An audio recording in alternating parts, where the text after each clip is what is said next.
All right, everyone. Let's see. You are not seeing our Zoom video up, but first, I wanted to welcome everyone and thank our sponsors. The disembodied voice that you're hearing over the stream right now is Q Grows over at CannaBuzz, and I wanted to thank everyone for joining. And I also wanted to thank our sponsors this month on CannaBuzz. We're very thankful to have Black Sail Market sponsor us again this month. So definitely check out them. You probably can see their ad in the second sponsored slot right now on Cannabis. So definitely give them a look if you're in the market for some LED lights. They make some great stuff made here in the United States. And we also encourage you to check out the Cannabis shop. I've got a sticker pack on there that I'm going to be pushing over the next few weeks so that we can raise some money. It's tax season, and I've got to pay some tax bills and franchise fees and all kinds of boring business things. So it'd be great if we could raise some money. So if you are looking to support us, buy a shirt or a hat, and then add a tip. We actually don't really make much money off the swag itself, but when you add a tip, that goes directly towards us. So I would really appreciate that if you're in the market for a hat or whatever. Definitely check that out. And now we will switch over to the Zoom, and I will get the Zoom window up on the screen. There we go. Now you guys can see us. So yes, I was just talking about my CannaBuzz hat. We've got CannaBuzz hats. JR's got one on right now. We've got shirts, all sorts of things, sweaters, mugs even. JR got some mugs, I noticed. So there's all kinds of cool stuff out there. Definitely appreciate if you check that out. So welcome everyone. This is our monthly CannaBuzz live community stream where we bring parts of the community together to talk about cannabis and cannabis growing. Today we're going to be sharing tips with you all on how to grow great weed and grow tents. I've actually got a grow tent right next to me right now. It's a 3x3 tent. And in that space, you can grow some weed. Growers Love over there has he's got a couple grow tents in his room, but he's got one right behind him. So you can definitely fit these into your spaces and you can grow yourself a little bit of weed. So obviously this is just one nug of a whole plant, but it's got something that I was able to grind up and roll myself a joint. And that's really what we're talking about today in terms of our goals, is to help each other grow your own weed so that you don't have to go to the dispensaries. We were just talking when the stream started. JR and I were talking about how we have to go to the dispensary to get some weed in some cases, and weed's not cheap, and the quality is really, especially if you're looking for budget weed, the quality is absolutely terrible. It's completely terrible. Here in California, the cheapest ounce that you can get is maybe $70 to $100, and that's usually complete garbage. And you just work up from there. So it's just it's hard out there if you're a stoner on a budget, and especially if you like to smoke pretty regularly, or if you're a medical patient or whatever. So that's why growing your own weed and growing at home in a grow tent is especially important. So today we've gathered a panel.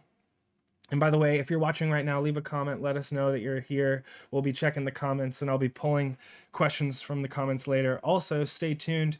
I think what we'll probably do is we'll have a discussion going for a little bit this afternoon, and then I'll probably share the Zoom details at some point in the comments if members of the community want to join us and share their perspective and their tips. So, without even more further ado, let's get into the introductions. Let's have start us off with our new guest this week is Local Guy 420. I would love to have you introduce yourself and let us know a little bit about who you are as a grower. Okay, what's up? My name is Local Guy 420. And I actually am a relatively new grower, like 7 months in, about, because I started, as a super novice. So I kind of really had to go as I went. And my first, purchase, I thought I was getting autoflower seeds. And it definitely threw me for a curveball, figuring out, like months and months later that these are in fact not autoflowers. So it was like I had to learn photo periods first, so it was definitely a curveball, but I had some pretty staggered harvests. So all in all, I would say I've had about 2 or 3 actual harvests, and a lot of it has been like experimenting, finding out what I can and can't do to the plants, and really trying to figure out that part first before I try to invest any real money into a setup, or try to get all of the downfalls out of the way first is what I did, and then that allowed me to go out of my way to reinvest back into what I'm doing and give myself a bigger platform to grow more and experiment more. So I'm Totally. excited to try out some new things, and I think one of the things down the road for me is going to be trying to start my own strain, like back from the basics, not just taking across and calling it mine. But I got some big things I want to do, but it's all in time. I'm still learning. I still have a lot to learn. I do a lot of time researching and posting. You guys see my posts sometimes. Cool. Well, I appreciate you joining us. We love hearing different perspectives and different experiences, and I'm stoked to hear what you have to share today. We have an additional guest that joined us this month. I said week earlier; it's really this month. Is Soup, or Growers Love. So give us an intro, Soup. What's going on, guys? Yeah, you might know me from helping out on the Dude Grow Show or from my website, growerslove.com. I'm all about trying to help people learn how to grow. That's what I do. That's my thing. I've been growing up my own medicine for a little over 10 years now, and learning to grow changed my life. So, here I am still trying to teach other people and help other people have that experience too. I love growing. If I can help you start a grow, hit me up and let's do it.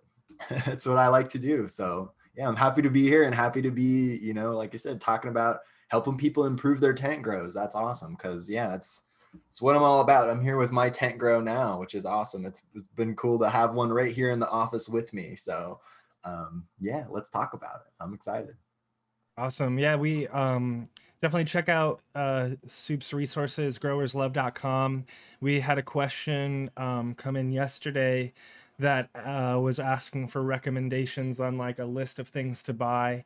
So just to kind of cover that really quickly, and then I'll let JR introduce himself and so on. We covered a bit of that in our January or February. It's all blurring together. Our January live stream. Soup joined us, and we did like your beginner grow package, basically grow tent, light, all that sort of stuff. We covered all that in that live stream, so definitely check that out on our CannaBuzz page. Just scroll down a bit and you can find that. If you're looking for a list of items to buy or anything like that, growerslove.com. Soup has some great resources there. Yeah, after that, Yeah. after we had that conversation, we put together a list. So if you go to growerslove.com and click on the Learn tab, you'll see the home grow shopping list. And it's kind of my list of stuff you need to get started. It's for a 2x2 tent, kind of like what I have here. But you can scale it up to whatever size you want. It's just kind of a good recommendation to help you get started. So if you're looking to get, your basic shopping list, it's right there for you. Awesome. And JR, last but not least, have us What's up, everyone? yeah. How's it going? Happy to be here. I started in a tent, and like a local guy, that's where I learned things. I learned what you can and can't do. I learned how to read my plants, so I know what they want, when they want it, or what time of day. So there's a lot. There's a lot to learn when it comes to uh, growing cannabis well. You can kind of fluff around and grow mids, no problem. But if you really want to dial in your environment and you want to hone in your craft, it takes some learning. And I think there's a lot of really good resources out there like dogrows.com and also growerslove.com that can help anyone at any level of their journey. Because what I do in my rooms is a very directly related to what I did in my tent. It's just a different space. So yeah, I'm excited for today's topic. There's some stuff we want to get through and help you guys learn to grow better. Awesome. And I'll introduce myself because I shouldn't just assume people know who I am. Um I'm Q Grows. I'm co-founded CannaBuzz alongside with JR Token. I'm the person who runs a lot of the stuff behind the scenes on the app and whatnot. Um, so I definitely appreciate you all joining us today. I'm a grower myself. I grow I grow off and on, intense and outdoors. In the summer, I grow in my backyard, and I've been learning how to do that. But I started growing in a 3x3 tent a few years ago, and I got a lot of help from Soup actually and JR and friends like that, that got me to where I am today, where at least I know how to tackle various issues that come up and all that kind of stuff. It's growing is always a journey where you're always getting better, and that's something that I've definitely appreciated. Um, well, one of the things I thought that would be really interesting to start off is kind of just talking about growing in a tent, and like the I guess the what are the kind of challenges or variables to that, because I think there's some forethought that needs to be put into, I'm growing in like a confined space and I need to kind of think through some things. There's like how big your tent is, and you then that kind of dictates how much space you need to light. And then you're also going to need to think about how big is the pot that you want to grow in, and all these sorts of things. All these are different variables that you kind of have to think about when you're growing in a smaller space inside your house. And that's not even mentioning controlling um, the humidity and the environment and all these other things. So JR, where do you think we should start? Because obviously there's so many different topics there that kind of into one. What should we jump off of and to just get us going? Well, after having the last live event that you did, I think people know what they need to get. So now it's kind of like the things, now that you've got a system put together, what do you need to do to guarantee yourself a certain amount of success? And in my opinion, one of the things you want to think about first of all is the genetics that you use. Um, a lot of people like to pick the name of the week, like whatever's hot, but you don't know when that finishes, how it stretches. So you have to be very mindful of the genetics that you put in, which are in turn going to be the product that you receive. So I know a lot of people like to keep it simple and try to do autoflowers that are femmed. 90% of the time, you're not going to get the quality of weed out of a femmed auto that you are out of a regular photo period of a more, um, of something that's been more tried and true as far as efficacy. You know what I mean? So let's jump in there for a second, because we actually had a question come in yesterday on my post about this live stream, and I asked people to post their comments. So we had a pretty, entry level question there, which was like kind of breaking down some of those terms that you just went through. So what JR was just talking about was the difference between photoperiod plants, which are plants that begin flowering based on the amount of light that they receive. Those are typical cannabis plants that you see growing outside, people grow indoors, or whatever. The way people start the flowering process on those plants is by manipulating the light schedule. They'll take it down from, typically most people are lighting their plants in what they call vegetative state, when it's growing up from seed to and growing leaves and whatnot, getting structure. They'll give that about 18 hours of light. That's generally what people give. Obviously, some people give 24 and 20. There's all kinds of discussion there about what the optimum number is. But so that's photo period. But there's also auto flowers. I bought Ethos auto flowers recently. This is his lilac diesel RBX3. I bought these because these seeds, these automatically flower at a certain period of time. And this says that I can harvest them in 80 days. So what that means is from sprouting from seed, once it's out of the ground, I will probably be able to harvest that plant in 80 days. Where most photoperiod plants, they are in that vegetative state for however long, and then they go into flower, and that could last another 8 to 10 weeks or even longer in some cases. So I just wanted to kind of break down, and then also that other term is feminized. So another curveball with growing cannabis from seed as opposed to clone. With a clone, you are cloning a plant that is female most of the time, unless you're like breeding or something like that and you would clone a male. But most of the time, the clone that you get is going to be a female plant, and you know that for certain. But with seeds, it's more of a coin toss. And so I've had times where I popped 6 seeds and 5 of them are males and one is a female or something like that. So when he talked about feminized seeds, those are seeds that in the process of making them, the breeder made sure that they were going to come out female. And anyways, I'm sorry to kind of detour for a second, but I wanted to make sure I kind of broke those down for people, because those things are really, really crucial when you are kind of figuring out where you want to grow, especially when you're growing in a tent and you're sprouting seeds. You're probably going to want to sprout. I don't know. I'd be interested in hearing what you guys think when you're sprouting a pack just for a small tent. I like to sprout like 5 to 6 seeds or so, maybe a little less, because I just want to make sure that I get a female. I don't know. What do you guys think on that point? How much do you sprout when you're sprouting a pack?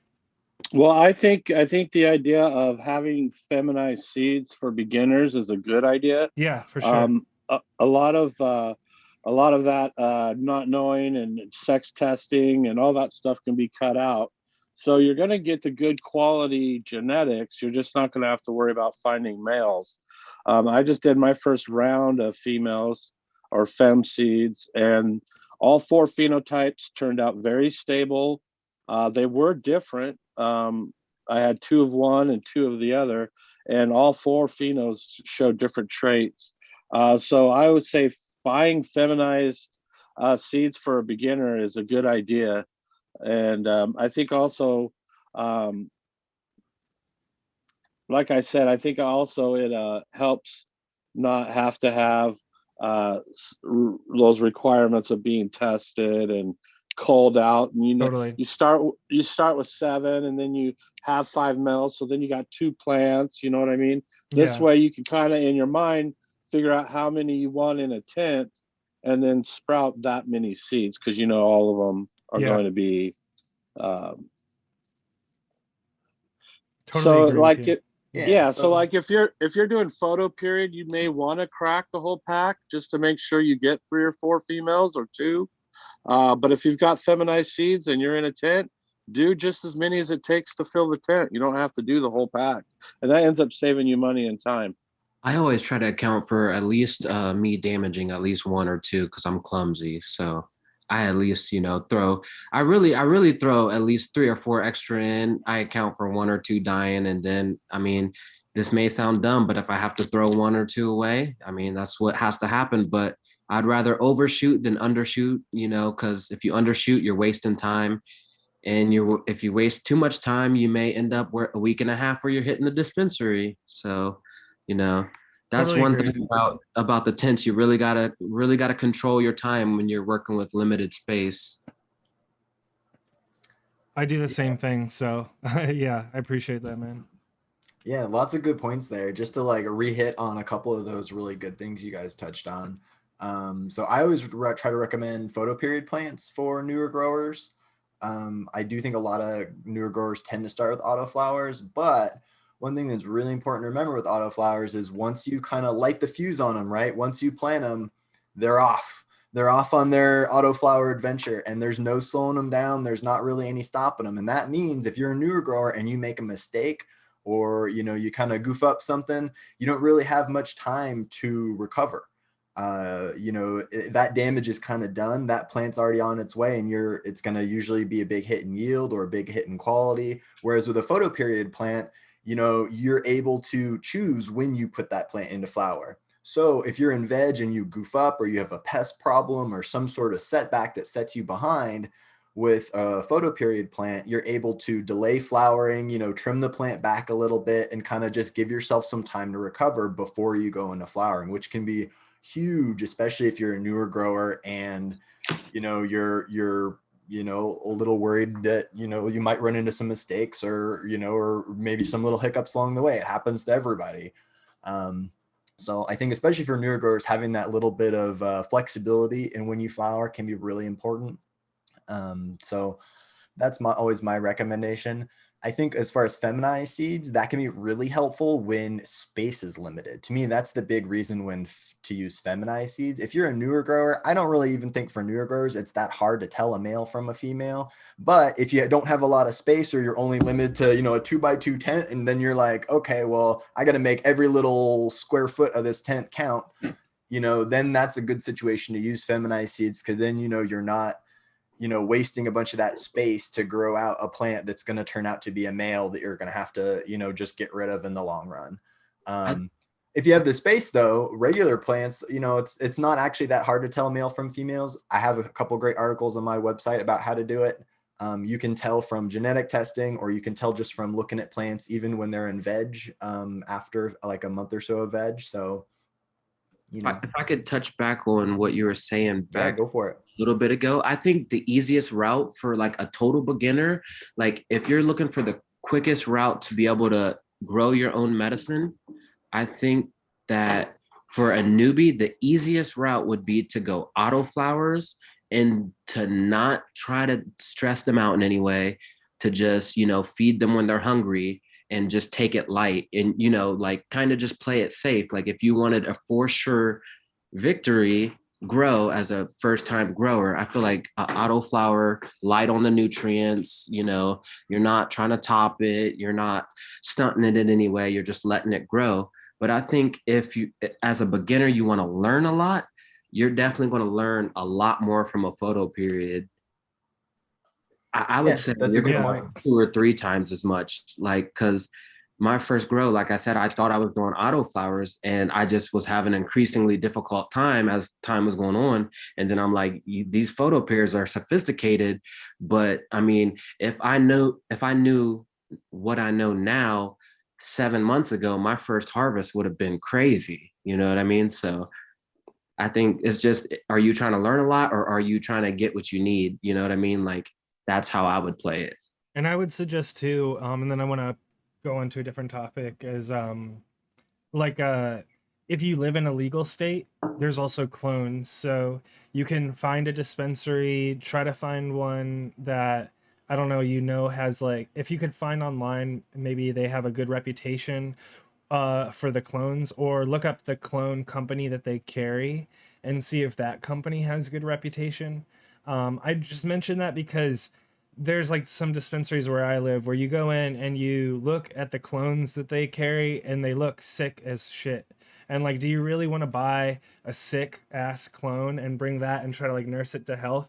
Like, no, you want to go into the dispensaries where the plants that they have look really, really healthy and they look good and it looks like they actually pay attention. Like, I kind of have, like, I've been to some dispensaries where they just have the clones out with everyone, and like, while that's kind of cool, I guess, I also realize that that's like a great way to get anyone's bugs that they have on them or whatever weird shit that they bring in with them onto all those clones that they're just selling to people. You know, it's kind of nice when the dispensary has all the clones in the back behind, and the person puts on gloves and sanitizes everything. Like, yes, it's kind of a hassle and takes some more time, but like, it's that attention to detail that you can tell is probably going to lead in, like, they're probably selling you like some decent stuff, and they're not just selling you like whatever their homie hooked them up with, in terms of clones. So anyways, that's clones. That was my first plant that I grew, was a clone.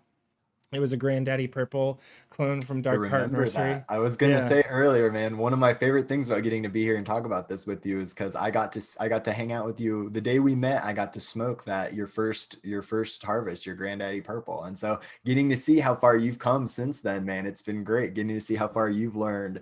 Um, Yeah. but yeah, man, that Granddaddy Purple was still pretty good for a first grow, man. You killed it with that. I remember that was some good stuff. Yeah, and that's I mean that's the benefit of growing in a community, you know. I think I highly encourage everyone that's watching right now to join the groups on CannaBuzz. There's different growers groups. There's growers soil, there's growers organic, there's growers hydro, like whatever style you're interested in. And then you could probably even post in some other random groups like smokers flower, and you could probably get someone to answer your question. But ask a question, you will get help. Don't be afraid. I know I even have trouble sometimes posting when I fuck up, you know, and I fuck up a lot. But I think we should embrace posting about those things and asking people questions, because it Agreed. really helps you tackle these things quickly so that you can learn, you know what I mean, so that even when you do make those like little stumbles like I did in that first grow where I like had some leaf burn or whatever, like you just kind of reaching out to people in the community and building some relationships and knowing someone that you could just DM. Like that's what Soup was for me, was someone that I could direct message and say like, hey man, what this thing is going on, like what should I do or whatever. Building up that support community is really really helpful. So I just wanted to make sure I mentioned that we have that here on CannaBuzz, and that's really great. And so I want to encourage people to be a part of that. um that so You to brought up a good uh, topic, Q, yeah. and growth style. Yeah. Some styles are going to work better with growing in a tent than others. Obviously, anything that's it needs a reservoir like flood and drain, you're going to lose space for your reservoir, that height that you could grow in. If you're doing aquaponics, the same way, unless you have your fish out and you're pumping the water in, you're still maybe going to jeopardize some of your space that you're growing in. And that will determine also how much yield you get in return. That's actually, it's funny you say that. So I was just going to talk about space. So one of the interesting variables in growing in a tent is your space. We had a question yesterday, which was like, I have X amount of space. How do I figure out like how many plants I can grow in it? And I'd love to hear people's perspective on that. Soup, maybe you could get us started on your approach to kind of Yeah. figuring out how many plants to grow in a space. Well, I think Jared kind of nailed it earlier too when he was talking about grow styles, right? So how many plants you're going to fit in your space is going to depend a lot on what your grow style is, right? So with my grow style, the personal way I like to grow is with living soil. So I'm using big pots of recyclable soil that I'm using over and over again. And in order to make that system work, you need to have nice big pots with a nice big volume of soil. So I have one big plant in that tent behind me, one big like 25-gallon pot in there, and that's it. But if you were doing, say, like cocoa in a grow style like that, you're relying a lot less on the media to provide the nutrition, and instead the nutrition's coming from your liquid fertilizer, right? So in that case, you're able to, if you want to grow a lot more plants and have them be smaller plants, you could do, maybe four small, maybe 4 3-gallon pots would probably fit in a 2x2 grate too. So it depends on what style you're trying to go with, could really dictate a lot of, how many plants you're doing. And then also, again, like what size is your tent, right? I mean, if you have a really big tent, you can fit a lot of plants in it. If you have a really small tent, things get a lot more complicated and you have to start, making decisions. Yeah. I mean, we had someone Oh, you're muted there, earlier. Q. Oh, I'm muted. Oops. I must have clicked off. Okay. I was muted on Zoom, but not on stream.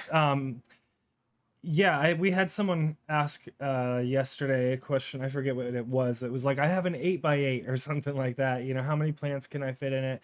Obviously, that's very different from a 2x4 or a 3x3 tent. I think part of the challenge here is I feel like this kind of comes with time and just learning how big plants grow based on Mhm. like the pot that they're in, and also the strain that you're growing. It's so variable between the different strains that you're growing, how big they get. I've had strains that they go into flower and they just blow up, and then there's other strains they go into flower and they just do a little bit. You know, the pound pie that I just grew, I grew one of the things that I like to do to max, or that I enjoyed doing with my 3x3 tent, that's 3 foot by 3 foot.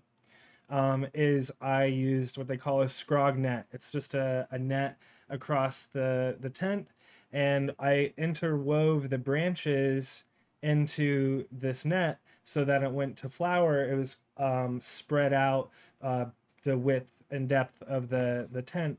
And that gave me a lot of like decent smaller buds that aren't just like the primo buds at the top. It just gave me way more stuff to work with, which, you know, in a 3x3 tent means a lot, you know. Like we were saying earlier, when eights are anywhere from $30 to $90 a piece right now, it really means every little nug that you can get, every joint that you can get, you know, adds up. So anyways, I wanted to make sure I mentioned that. Local guy 420, how do you approach how many plants to grow in the space that you're working with? That's one thing that I've actively been experimenting with, and I think so far the answer is I've had way too many every time. So Been there, friend. Been there. yeah, but I've had a mixture of clones and a mixture of autos, so I've been having to do really weird stuff. But I'm just coming to a point where everything's about to be on one track, you know. But for a 4x4 tent, what I would do is I would say 6 to 8 autos. As far as 4x4 with a photo period, I mean, you could do one or you could do four, or you could do 16. I mean, you know what I'm either way, it's just a matter of how many plants do you want to water, how many, you know, how many, I don't know. You know what I'm saying? Like you're gonna get the same yield out of 16 plants under 1,000 watt light that you're going to get from one plant under 1,000 watt light. So with photo periods, it's all about how long you want to veg, how you want to play the ball game, how it fits into your life.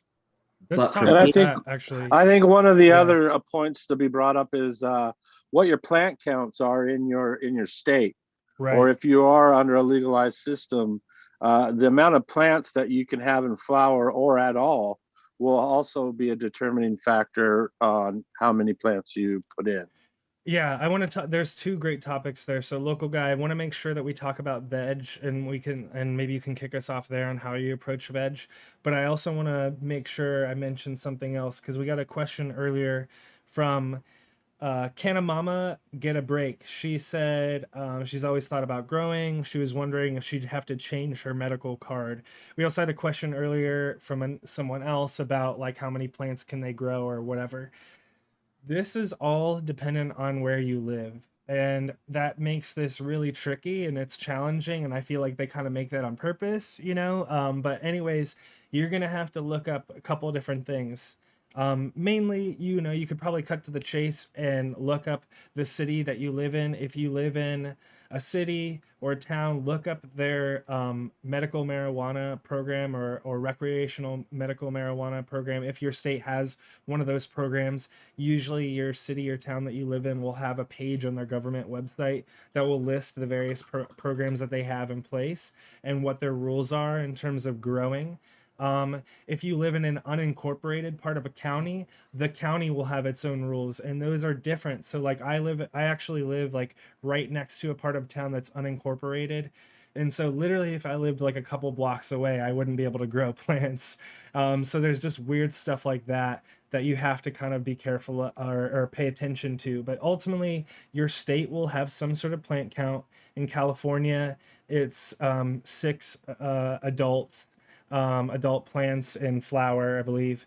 But there's different plant counts. So I just wanted to make sure I mentioned that. And your medical card, to talk about that, your medical card can change that plant count availability and things like that. So you'll want to look into that. Maybe Soup had a thought on that, it seemed like. Yeah, I just want to mention the national organization Normal, NORML.org, has a great resource that talks about, you know, you can go there and search for what the laws are in your area.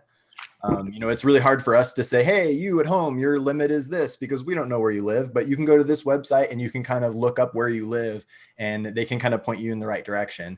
It is important, like Hugh said, to recognize that, you know, you also have, you know, when thinking about your laws, you have to think about the city, you have to think about the county, you have to think about the state, you have to think, you know, every level of law can kind of apply you know, and so you do have to kind of keep all that in mind if you're trying to go strictly by the books. But using resources like Normal can really help you figure out what the rules are, so you can, you know, do your best to comply. Yeah, like for example, my city has rules about like people shouldn't be able to see your plants from the street or whatever, and so you like if you're growing them in your backyard, they need to be blocked off and all this kind of stuff. So there's just going to be various rules like that that are going to be kind of unique to your area. So let's talk about vegetative states. So you've sprouted a seed, you've picked whatever you're doing, you've got a clone or a seed, and now you're in vegetative state. How really you can, like local guy was saying earlier, you can approach the space that you have in a lot of different ways. You could have one plant and veg it out for a longer period of time so that you have one fuller plant and have that flower, or you could have a bunch of smaller plants that you only veg for a couple weeks and then flower that. How do you approach that, because that really goes into maximizing the space? So local guy, how do you approach that? So if I had to approach it right now, starting fresh with photo periods, I would probably keep the plant count pretty high. So for a 4x4, I'd probably go 8 photo periods, and I'd veg them out for, I'd say at least 4 weeks, and then probably just flip them straight on in the flower. That's probably the route I would go. Just keep it simple, you know. But I would probably set up a scrog net and make sure that the canopy is full to the very least. You know what I mean? So what size pots would you probably be using? that's a tricky question. So I haven't done much experimentation with different pot sizes other than 5 gallons. I've done, like some 3 gallons and stuff. But I think 5 gallons is kind of just excessive. Like, as long as your soil biology is good, and you have you feed your soil right, then 3-gallon pots is going to be plenty. So 3 or 5 gallon, really. I do 5 gallon. I like 5 gallons. I like because I like to tie my training to the side of my pots. And when they're about that size, it's nice to train them down right there. So Yeah. What do you so that means you're feeding your plants instead of growing, straight from whatever's in the pot. So how are you feeding the plants? What do you feed them with? So I just actually switched again. Like I said, I've been doing a lot of experimentation. So before, I was just trying, compost teas like alfalfa, kelp, bat guano, molasses, of course, aerating it, earthworm castings, which is a mixture of stuff that I learned from YouTube and reading off of Homestead and Chill about their compost tea mixture, and then just testing it out on my own. The soil was really nice. You can tell the difference. Like, you can tell the difference in the humidity, how the soil keeps its humidity and all of that. What was the question? It's all good. I was asking how you feed your plants, but so now it's a mixture between the tea still and I just got the Nutrients for the Gods, their basic feeding schedule. So I'm gonna try that, give that a run, see how I like that. But it's always changing,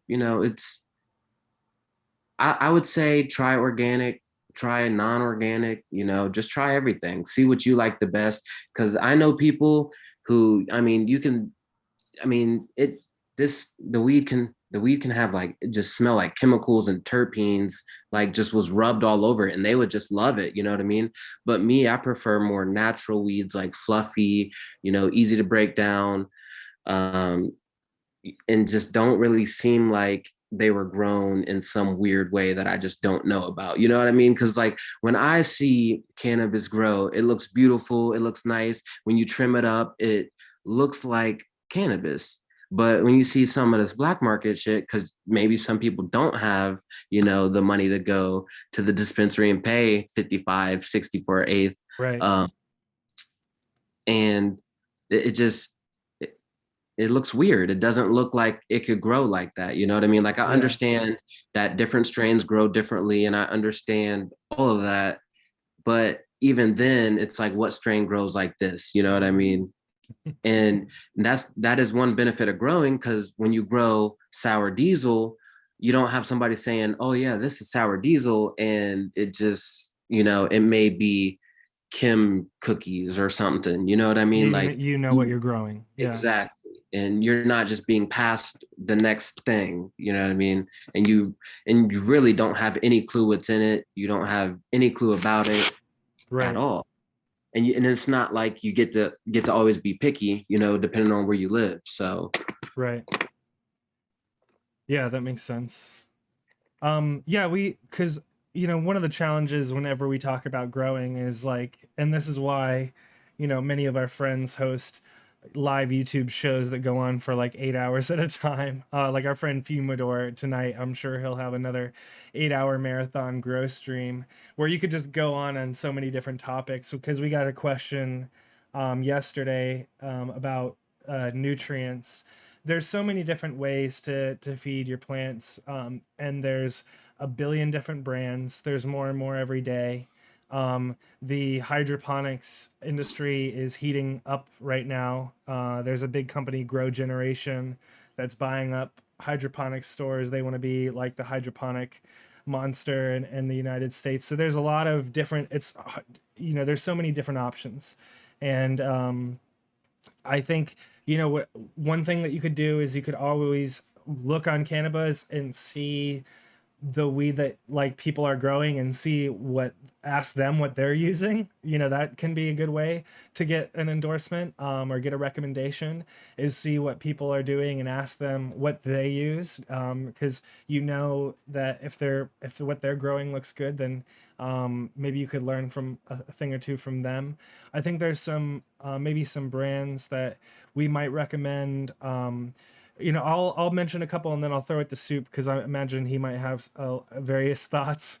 But we had a question yesterday about dry amendments. If you live on the West Coast, and probably throughout a decent amount of the states, I think, Down to Earth is a dry amendment company. They're based in Oregon, and they make pretty good stuff. They have a ton of different options. They have like a mix that's pretty much just growing for tomatoes that you could use if you wanted to, with maybe some supplements. So there's some stuff there that you can use pretty much like practically out of the box.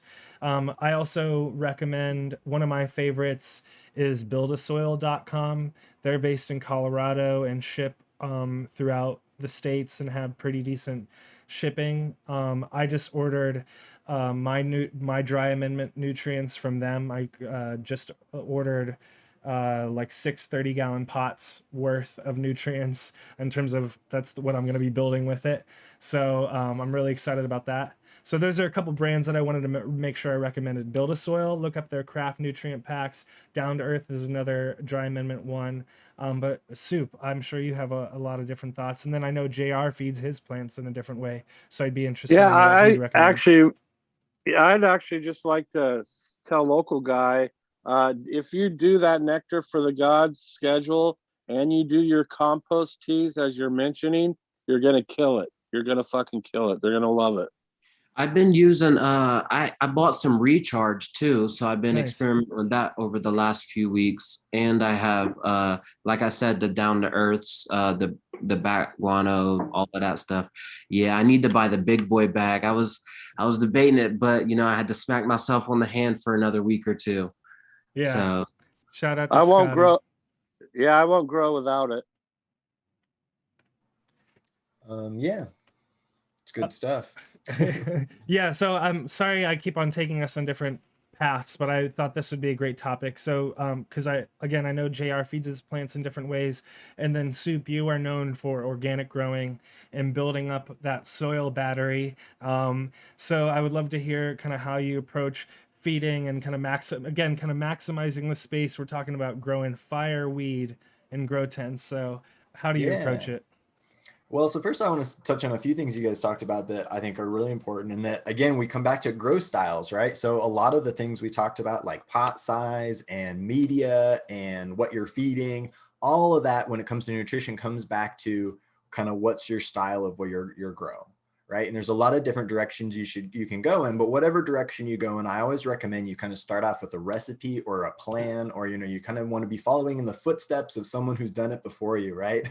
Especially if you're a new grower, you don't want to be off blazing new trails with plant nutrition. It's a good idea to start with a planned program, start with someone's recipe, follow along, and then start making your own changes from there. I wrote a recipe an article for the Dude Grows crew. And if you go to dudegrows.com/nutrient systems, it talks about three different growing styles and kind of gives a breakdown of growing with living soil, kind of following the build a soil method that Sam was talking about, where you're using dry amendments and big pots. That's what I do. And that's, what Sam's doing a lot there. And then it talks about using New Millennium in cocoa. New Millennium is like a high-end synthetic nutrient, and it's got lots of great amendments and has a lot of great support behind it. Our friend Jaron also part of the Dude Grows crew over there, is a great guy and has tons of great information about that nutrient line. So you can learn about that one. And then we also talk about BioBiz, which is an organic liquid nutrient that you can use with like a bagged soil. So there's, like I said, there's lots of different directions you can go in. And if you want to learn about just kind of three basic good nutrition plans that you can grow dank weed with, that article is a great place to start. So dudegrows.com/nutrient systems. You can go there and learn about three different kind of, paths you can take if you want to, and all three of those paths have been used to grow like award-winning cup-winning cannabis. So those aren't just like beginner systems, but they are systems that a beginner can understand. And there's a lot of great community support behind them too, which I think is really important. You don't want to be growing with nutrients where if you have a problem, there's no one you can call, right? So using a system like that, where there's someone like Build a Soil you can call if there's a problem, or someone like, Jaron from New Millennium who can help you out if you get stuck, that's really helpful. And then again, there's communities like my website, growerslove.com, and dudegrows.com. There's always, communities like that, and just the groups here on CannaBuzz too, as well, where you can ask questions if you need help kind of putting together a nutrient system. But again, my biggest recommendation is always start with a plan, get used to using an established nutrient plan. And then if you want to make changes to that, slowly adapt it from there, but start with a known recipe and know you're gonna, be on the right path from day one is always my advice. That's a great tip. I highly suggest that as well. Ditto. I think pointing out genetics are don't invest $300 and then get $10 genetics because you're going to grow $10 cannabis. You know what I mean? So then you spent $310 for $10 cannabis, and it's not really worth it. You want to grow $1,000 of great cannabis for $300. That's the goal. So you want to get your money's worth out of what you're putting in it. So don't overspend. You know what I mean? I'm just saying, don't shoot too high and don't invest a lot in half the battle, because genetics are going to be half the battle if you don't, you know what I mean? You need both to get both. Yeah, I agree. There's a lot of people on CannaBuzz that are like, hey, I found this seed. Like yeah, so definitely want to, make sure that if your goal is to grow fireweed, like, we put in the title, like, you want to make sure that you are starting out with great genetics. And then you kind of touched on budget almost in a way, which is like, look at the full price tag of this full set of nutrients. Because these grow, like, if you look at advanced nutrients, you go into the advanced nutrients aisle of a hydro store, it's humongous. It's like there's so many different bottles that you could get into. And so you just kind of, if you find that recipe, like Jaron over at New Millennium, he has his recipe that he uses with New Millennium, and they have another booster that they add. It's called like the secret sauce or whatever his nutrient mix is. You know, just look at the cost of all those different bottles all together and kind of budget that into what you're getting into, because some of these they might be several bottles, so you have to kind of keep that in mind, where some others they're literally just one or two, so just keep that in mind. Yeah, I also recommend looking at the longevity of the system you're using too, right? So, I mean, a lot of people look at the build a soil system where you're buying, that soil seems really expensive, but then if you think about it, it's reusable. So the plan there is to you invest into this really good soil, that's going to last you for several runs, several years even. I've had that soil mix or made that soil mix myself and had it, like I said, last me for years without really doing a whole lot of amending to it or anything. So a lot of times it comes down to, is this a system where that's going to last you for a long time or just something that's going to get you through to the next harvest? The JR, kick us off and how you approach feeding your plants and maximizing it. Myself, I like to use what we call in the crew as a synganic approach. I'm using organic biostimulants, and I'm also using chelated synthetic nutrient. So that way I have a microbe population that is delivering nutrients and essentials to the plant, but I also have chelated, ready and available nutrients that the plant can uptake without that interaction of the microbes. So I kind of do a split approach in that. I like to have a decent organic base. I think that's where the dank is. I've seen a lot of really good weed grown synthetically, so that's not always the case. We have bud competitions, and the winner was a GH3 part, and so. But me personally, I like to have those organic inputs, and I like to do kind of a buffet style feeding. I target certain nutrients for certain times of its growth cycle, but at always there's usually a base that it can work off of. Uh, Once I get into the later stages of flower, that's when I really kind of cut back on a lot of the nitrogen heavy inputs. Once I get into week 3, I start hammering them with more phosphorus and start loading that up. The other thing I like to do is low but consistent feedings. So I'm not doing like 50, 50, 50, or just some of these outrageous numbers that some of these fertilizers are. I'm doing nothing higher than a 10, and I'm feeding every time I water. And I also do teas, bacteria mostly with a little bit of fungi in there. For good fungally dominated teas, you need to do a good 48-hour plus brew on.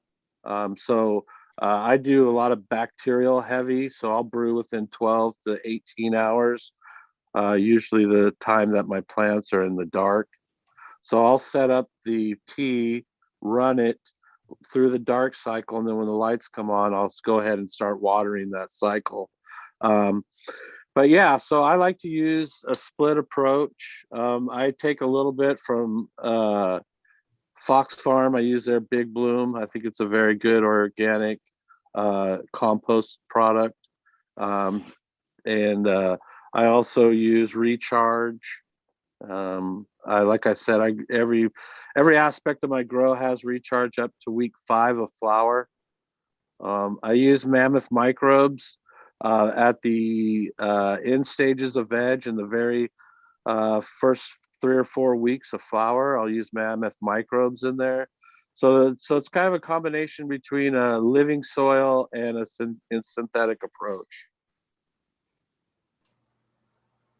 Yeah, I just want to add to what you're saying there that microbes is a such a key thing. Microbes, when we talk about plant nutrition, people always talk about N, P, and K and all that sort of stuff. And I just want to say microbes are an essential part of plant nutrition. And if you're not using any kind of microbe product in your grow, one of the easiest and fastest ways you can just take your grow to the next level is to start incorporating some kind of microbes, be it a product like the Recharge Sam is holding up, or making your own compost teas, or adding some worm castings, or lots of other micro products out there. But incorporating some beneficial microbes into your grow is huge. And so if you're not doing that, or if you're kind of slacking on that, that is an easy and just quick way to level up your grow and just help, improve your plant health, improve your bud quality, improve your yield, all that stuff. So if you're, don't skimp on microbes. Microbes are an essential part of plant nutrition. So just don't forget about it.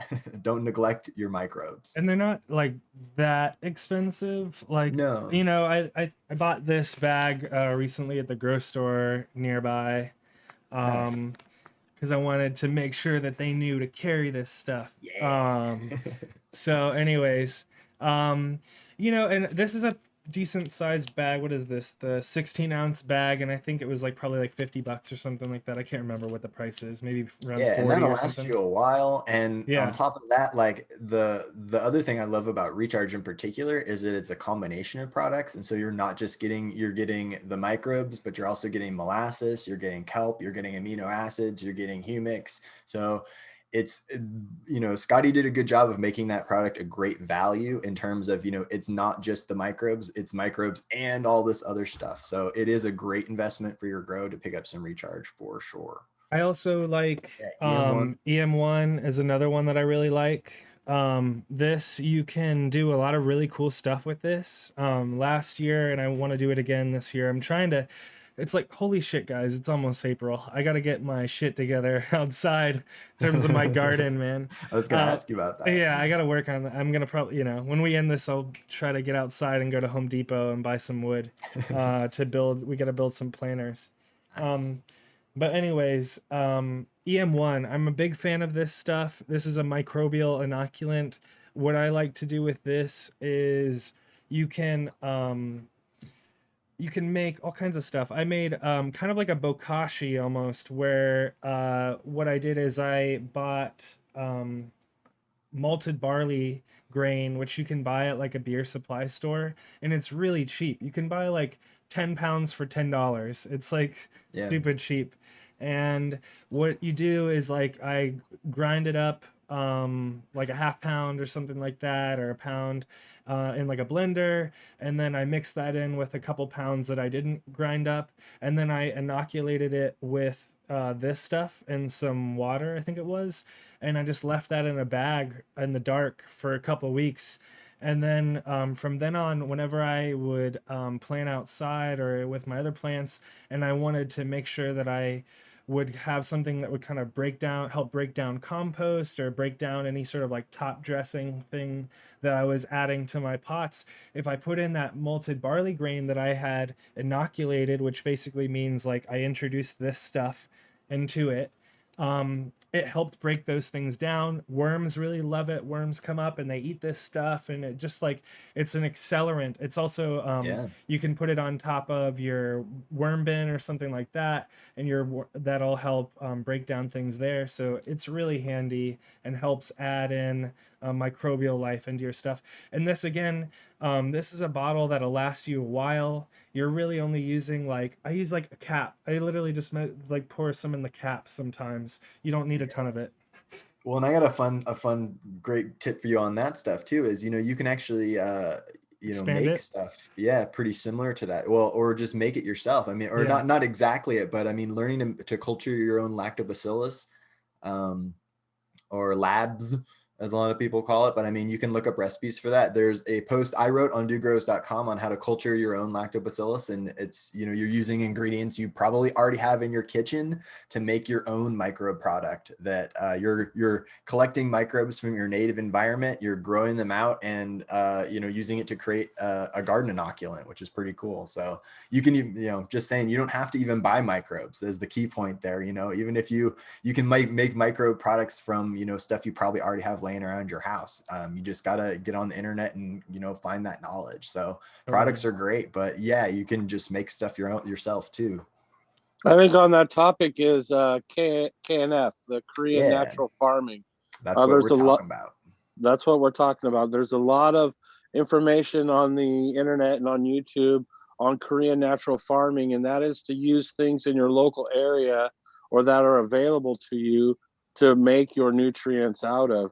So for like me, I live in the Northwest and blackberry bushes are a thing. and they grow feet by feet in no time at all. So they have this really powerful growth hormone inside their shoots. Oh, So you cool. can blend up those shoots, put them in water with whatever sugar or whatever it is, and you can create your own veg nutrients just from the stuff that's in your local area. Awesome. Well, so one of the key things to growing great weed is your environment. And so let's talk about Soup. You wanted to make sure that we talked about VPD, vapor pressure deficit, and because that really dictates what the quality of your stuff. And I would love to talk about, when we're talking about that, how do we suggest people manipulate the environment? Someone had a question about, air conditioners, especially as we go into the summer. Just how do we make sure that our plants have the maximum environment that they have in that grow tent? Can I barge in here real quick? Yeah. I got to run, but I just Oh, wanted to say yeah. a quick thing before you guys hop off of here. I think you guys should do a list for the viewers on why they should start their own grow. We've gave them a few reasons, here and there, but we haven't really, solidified like any exact reasons on why, other than, not going to the dispensary. They should. There's more benefits to it. Like I believe, like you can relieve stress, as well as learning. It's pretty rewarding for the brain, things like that. But I got to run. Just wanted to throw that out there. Cool, Thanks, man. guys. I appreciate your time. Thanks so much for joining us today. I appreciate Yeah, it. thanks, man. See you guys. Cheers. Yeah, that's an interesting question. I mean, I feel like we should honor that real quick. Yeah, hell yeah. Hell yeah, we should. So I'll just say real quick, I would agree with everything that he just said in terms of, beyond the power of creating your own medicine for your own self, which not just in terms of like budgetary savings, can also just be empowering. You can find a new hobby. It can be very therapeutic. It's very nice to just spend time. It's also, you learn a lot about yourself. I think, for me, I'm an impatient person, and so when you're starting to grow and being an impatient person, you pretty much lead to screwing up a lot because you do too much. Where plants kind of teach you that, hey, I'm gonna, grow at a certain pace, and you're just gonna have to deal with that. And so there's a lot of like push and pull that I think goes into growing, because you can make a lot of mistakes, and you have to kind of like learn from that. So those are some of the things that I kind of take from this experience. And I think growing for yourself also allows you a greater variety of applications with your cannabis. If you're going to the dispensary and you're buying rubs, which you can make yourself, and you're buying concentrates, which you can make yourself, and you're buying flour, which you can make yourself. So there's all these other things that go along with it that are a blessing when it comes to growing your own. Like I said, people spend fortunes on just the rubs alone, and those can be made with fan leaves and shake. So I mean, there's a lot of versatility in what you can get out of growing your own. Yeah, for sure. No, man, this is a topic I could talk about for hours. So I'm going to just try to like hit it real quick. But I mean, for me, one of the big reasons is, I mean, I'm a sick person. I have health issues. My digestive system sucks. I also have bad anxiety. And so being able to grow my own medicine and being able to go out in my grow and participate in the therapeutic process of getting my hands dirty and growing plants that I know are going to help me feel better, that is amazing. Being able to be a part, have that in my life, being able to grow cannabis and share it with friends, being able to give cannabis away to people, right? When you're buying cannabis at the store, you're not like going to be super generous with it. But when you grow it yourself, you see a buddy and you're like, hey man, take a jar of this. Like being able to share with your friends and being able to share that experience with people. I'll also just say we're in the golden age of being able to grow your own cannabis at home right now. I have a grow tent in here with me right now. It's running. A few years ago, that wouldn't have been possible. You'd be in here, it would be super hot from the HPS light that was blasting everything. And and the crazy loud fan would be making it impossible for me to talk to you in here because it'd be way too loud. But now we've got modern fans that are way quieter. We've got awesome LEDs that are providing tons of light with way less heat and using way less electricity. So there's never been an easier time to just fire up a freaking grow tent in your office. You know what I mean? There's never been an easier time to jump in. So if you've thought about growing cannabis, or like in the past, you've been like, yeah, that sounds kind of fun. Maybe cannabis might be cool, but it seemed hard or it seemed scary. Now's like the best time ever to jump in because the equipment is so much easier to use. It's so much more user friendly. There's groups like CannaBuzz and the Dude Grows crew and me over at growerslove.com who are all just like excited to help you learn.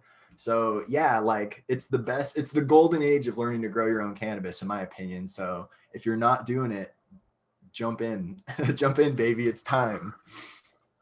Yeah, and I see that's kind of how I learned, is by going on the forums, going on to places that showed pictures or video of other people's grows. And I'd be like, oh, hey, he does this with his fans, or, oh, wow, he's got a little 20-pint dehumidifier in his tent.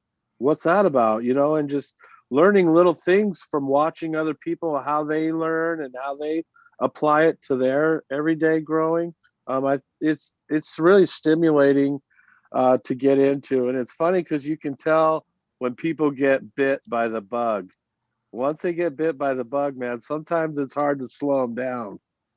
Well, I was talking about when I met Sam, the first day I met Sam and he brought his Granddaddy Purple to the event. And I was so excited because that Sam asked me so many questions. Q Grows, sorry, asked me so many questions.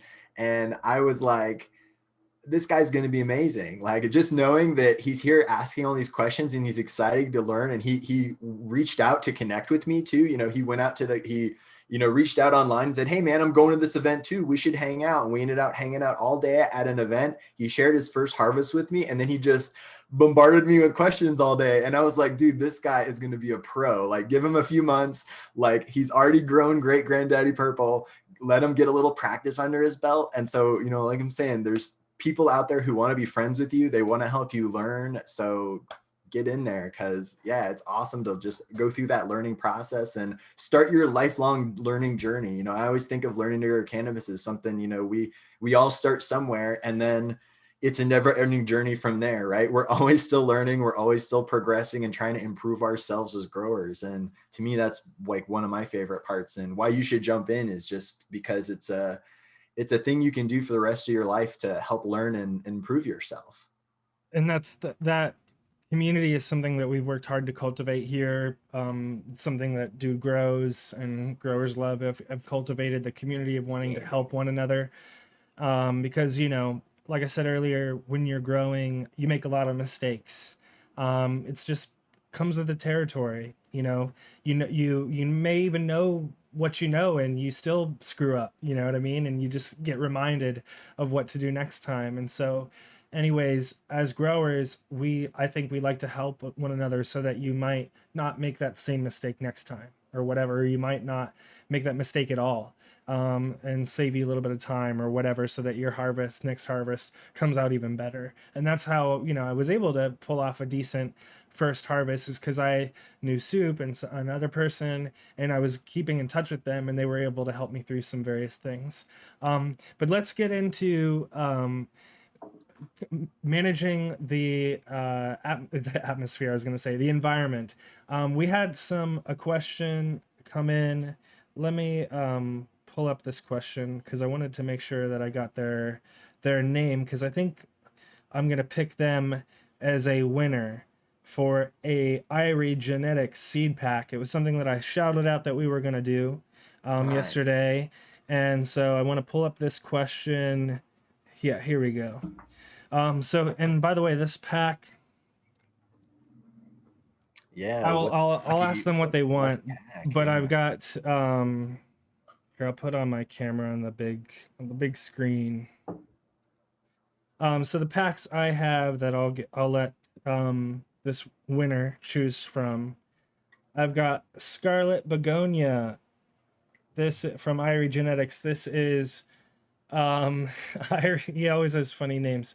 Scarlet Begonias is Red-Headed Stranger times Arise. Arise is Jeff over at Rasta Jeff over at Ivory Genetics.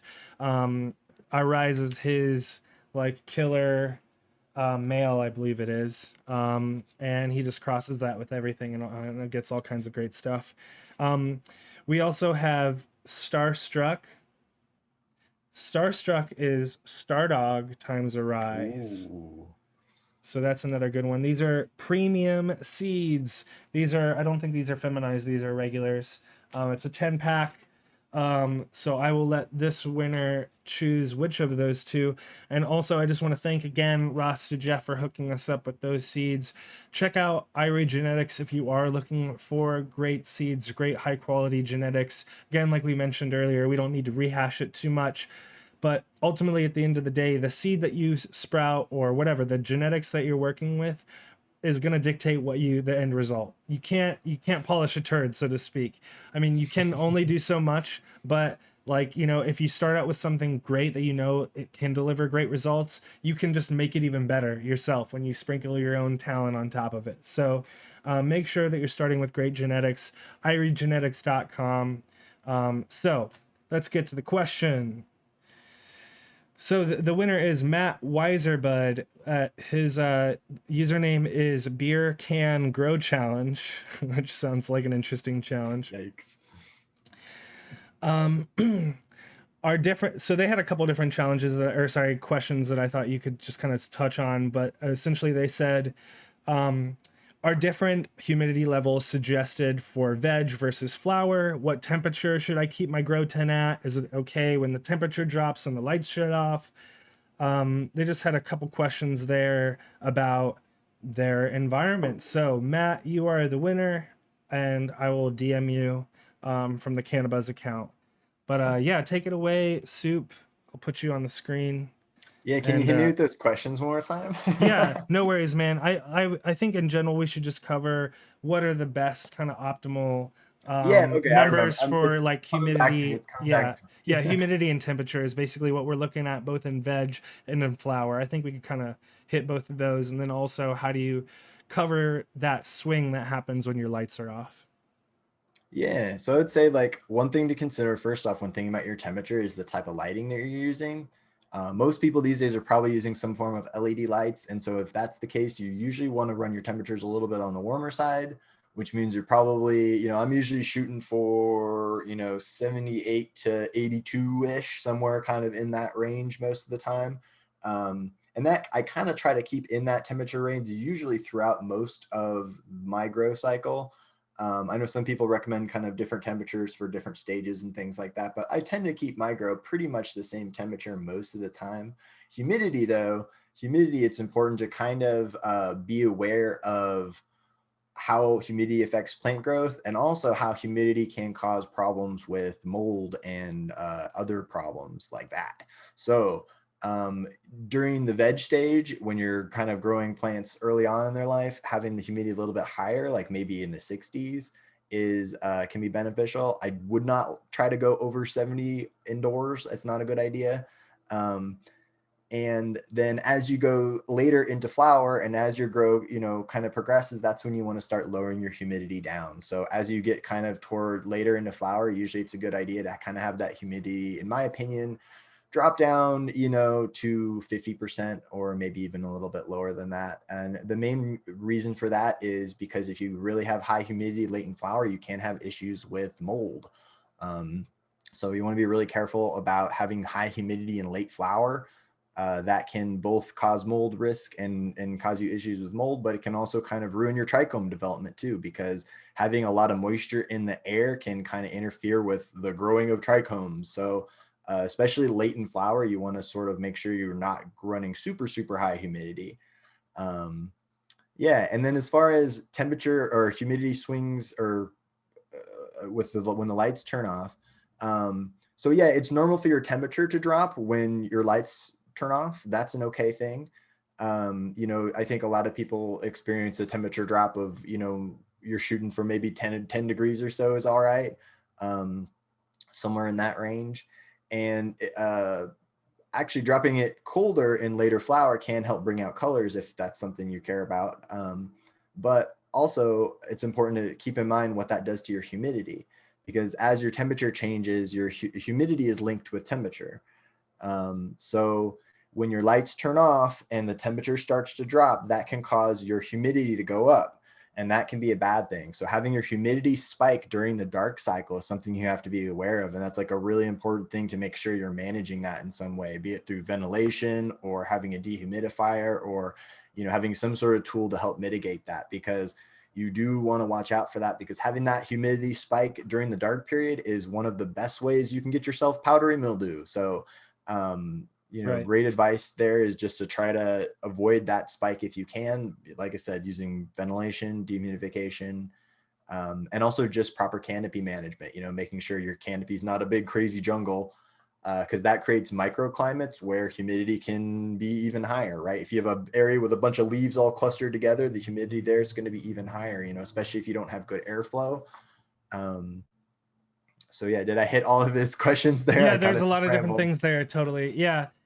So one of the questions that we had asked earlier in this arena that I think would be great to hear both your and JR's perspective on is handling the temperature, in your tent, and, you know, maybe how you manage that, your tent versus your room, especially as we get into the summer. It's just, unfortunately, everywhere pretty much on the planet is getting hotter. Last summer was brutally hot here in Yeah. California, and I think a lot of places it was. So I'm definitely going to be using my air conditioner more than I was in the past. So, yeah, how do you guys approach managing the temperature? When I was in a tent, I had a 4x8 tent, a rather large tent, but I allocated a certain amount of space for a dehumidifier and also a portable air conditioner. So I had AC, and I also had dehumidification inside the tent itself. If you don't want to allocate foot space, you can hang some of these items. I mean, obviously, you're not going to hang an air conditioner, but you can get like a 20 or 30 pint dehumidifier that you can hang off, the rafters of your tent. Um, so I made allocated space for that environmental control, because where I live, we get really hot times of the summer and we get really cold times in the winter. So you have, and your outside area has to kind of mitigate all that. So if you're in a bedroom or an office, you want to keep the ambient temperature in that room as best as you can, so that it's easier to handle the microclimate that's within inside your tent. Yeah, definitely. Well, and I'll just say about that, like, so you touched on two really great things there, which is, well, lots of great things because you're wonderful, JR. But one of the really great things you touched on was, how you deal with this depends a lot on what size of tent we're talking about, right? So with a bigger tent and a bigger grow, in a smaller room, right? So if you have a 4x8 or a 5x9 tent in your tiny little bedroom, in that case, you're probably going to need something like a dehumidifier. You're probably going to need an air conditioner of some sort. You're probably going to, at that point, you're really going to probably need some sort of supplemental system to help keep that grow in that room cool. Because one thing that grow rooms do is the lights create heat and the plants create humidity. So it's important to just keep that in mind at all times. As plants are doing their thing, as they're growing and breathing, the plants are, letting air or vapor out into the air, and that's raising the humidity in the space they're in. And the light is creating heat that builds up in the space it's in, unless you're dealing with that heat, and that, so you have to deal with both of those things. Basically, you have to, as the grower, you have to have a way to address that. So that can be ventilation, or that can be through using equipment like dehumidification and air conditioning. So those are kind of like different paths you can take there. where I live, I'm really lucky where, my climate is pretty mild. And so we have, somewhat mild winters, and, summertime, it doesn't get too crazy hot.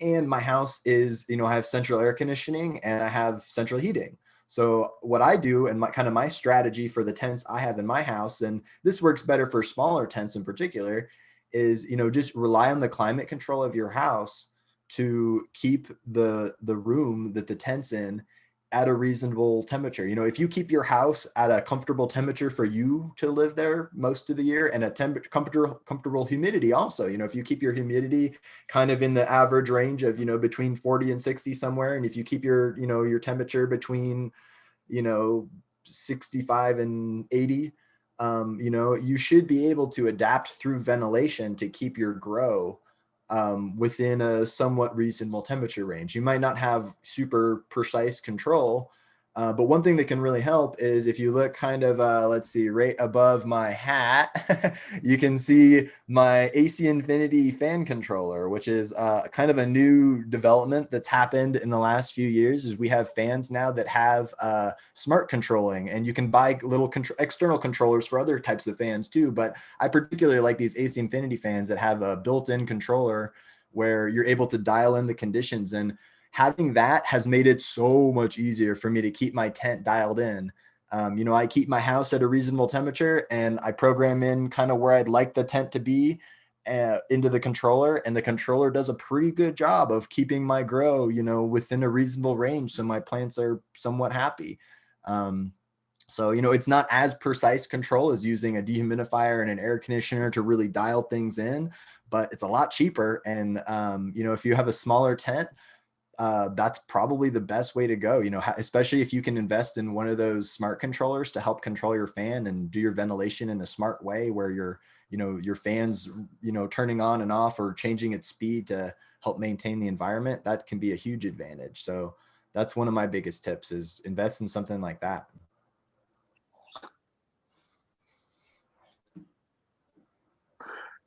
While we're on the subject of exhausting, can you maybe talk a little bit, Soup, about exhausting the stink, how to deal with the smell? Yeah, that's a great question. So I always recommend running a carbon filter within the tent. So in my tent behind me here, unfortunately I can't open it up because it's nighttime right now, guys. But I have a carbon filter inside there that sucks the odor in, and that filter helps capture a lot of that odor within it. And then I also have, it's actually not in here right now, but I also have a secondary carbon filter and a secondary fan that I can hook up if I need it. So say someone's coming over and I'm like, I don't know if I really want them to know that there's a grow in here. I can close up this room and turn on this extra fan and this extra carbon filter and just have that running in the room. And just having that secondary carbon filter kind of really helps, soak up any extra odor. So that's one of my big tips on odor control, is if you can have a carbon filter in the fan that'll help absorb the odor, that's being pulled through the ventilation, that's a big help. But having a secondary filter in the room, or, in the area around the grow, or even just in the house somewhere, that can be a really big advantage to, soaking up both the smell of a grow, and, it also helps with soaking up the smell of smoke if you're, trying not to maybe stink up your house so much, or, with your joints and stuff like that. So Yeah, having I an have extra actually, carbon filter is huge. yeah, I have an air filter that I bought just to filter this room that I have behind me. Yeah, the AC Infinities are really great. They have really easy modes that just kick on. You'll set like your high ceiling on temperature or humidity or whatever, and it'll kick on the fan. You can even dictate the speed that it'll kick on at and all this other stuff. And it makes a huge difference. And even just clicking, a couple of the speed differences will make a difference. Where when I was in flower, for a while in veg, I could barely have it on. I made it have it on 3 or something like that. And then towards the end of flower, like I got up one morning and I was like, my room like really smells like weed. And I was like, oh yeah, that's because I need to turn on my fan speed higher to like, cycle the air faster. But it really makes a difference. They can really do a great job, and they're only like $120 or something like that a lot of times for these tents, at least the size that you're buying for these tents. So I highly suggest that. And then the other thing that I wanted to make sure that I touched on earlier in terms of environment and temperatures is really just be realistic for the space that you're growing in. A friend of ours, or I guess I would say former friend of mine and a friend of Soup's, he was trying to grow in this like shed in his backyard that got like crazy hot in these Bay Area summers. And it's just like fighting against that is just an uphill battle. I had kind of the reverse of that where I was trying to grow my grow tent. I was trying to flower plant, or sorry, I was trying to grow seedlings in January in my garage. And I Yeah. was like, and so it was like, this sucks. And so then I tried to heat it, and then my electricity bill was like high as fuck. And so you also just have to kind of think about that. So, what I learned from that winter is that I just need to suck it up and make room for the tent inside my house. And so that I can just benefit from what Soup was saying earlier, which is like the heating that we would normally have on for our house in the winter. I could then benefit from that when I was growing indoors. Similarly, if I'm cooling this office of mine with an like a window air conditioner, because this is where I work, it's like I just have to suck it up and make room for that grow tent where I work, because then I can benefit from me paying all that money for that air conditioner in the hot days. You know what I mean? You just have to kind of like keep those things in mind. Obviously, you know, I benefit from not having to hide the tent from my wife or whatever. So it's like it totally depends on your situation. But Soup has a great example of a tent that you can just fit in your closet. And there's plenty of examples of people out there that are growing these tiny little tents, like Dirtman Dan. He grows in like a 2 by 2 by 2 tent. He just has this like tiny little grow that he pulls off great organic weed and a little tiny grow Yeah. bed. It's like there's really great examples of like people having like little stealth grows that you can still pull off some harvests with.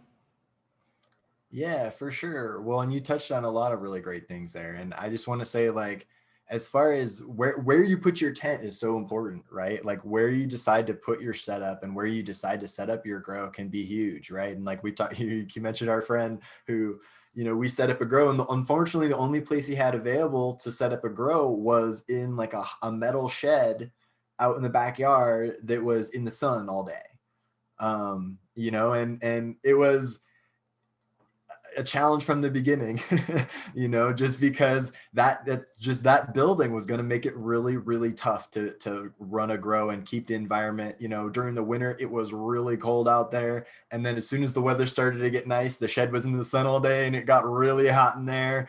And, so it's really important to be realistic with what you got. And, that was a bummer situation. It did make it really hard to grow, but that was the best we could do. And you know what? He got a harvest out of it. So as much as it was like maybe a bummer that we weren't able to have a more dialed in, precise environment and stuff like that, like growing some cannabis is better than not growing some cannabis. Right. And so, and I also think it's important, you touched on like being realistic, right? And so, in my grow, I have a big grow outside too, and it's kind of in a bigger building. And, it's been cold, for a while. We had some snow a couple weeks ago, even though, at the beginning of March, we had some snow here.